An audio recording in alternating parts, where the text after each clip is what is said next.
We just talked to Jane about Micah. Ty came on the show earlier. Send him 3 ones, give him $45 million a year. Let's get Micah to Green Bay, Wisconsin. How is that conversation there? Is it a reality? Like, what are the thoughts on that becoming a thing for the people that actually know what's going on over there, like yourself?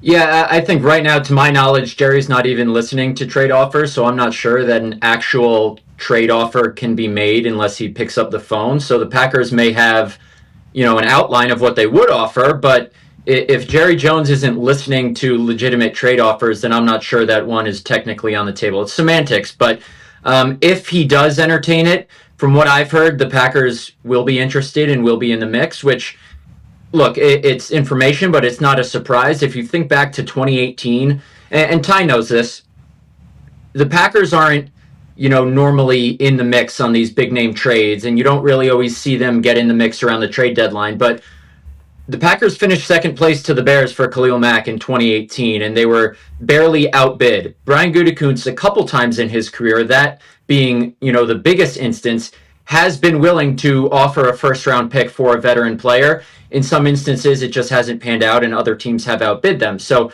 this is kind of an eerily similar situation where it's right before the season, as the Khalil Mack trade was. It's for a edge rusher in the prime of his career, and it would really take the Packers to the next level. What would it take if this were to become a reality?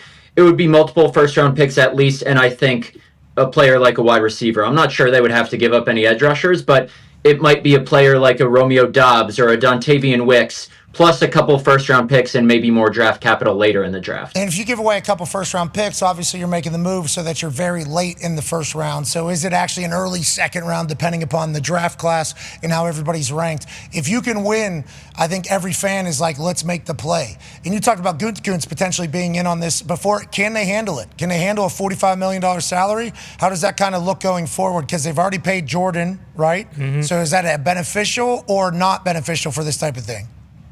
Yeah, they can fit it. I mean, their third highest cap number on the team this year was Jair Alexander, and they freed up a bunch of space by releasing him. The 2 highest are Jordan and Rashawn Gary, I think. So financially, it's the cop-out answer, but there's always a way to make it work, and they figure out how to make it work. I do think it's interesting. I'm not sure how much this affects things if negotiations do happen. David Mulugeta represents the most important player for the Packers on offense and on defense, and he obviously represents Micah Parsons too. That's crazy. Mulugeta will get a deal. If there's a deal to get done, Mulugeta will get it done, and his client will